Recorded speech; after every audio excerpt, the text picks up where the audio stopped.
sop fè nan soye la men? Chas mwen chache la. Chas wap chache nan soye la koy? Yon ta di a men, chas mwen chache. Sop, kom...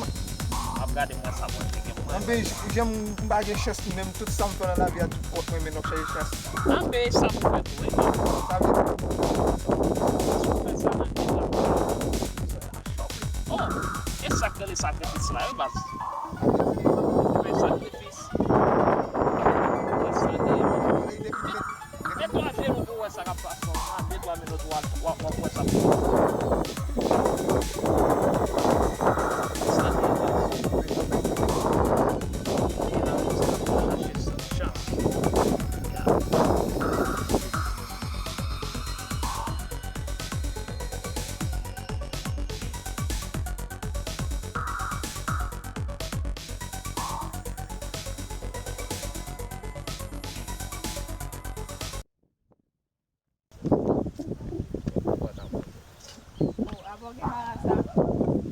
Koman gen man sa?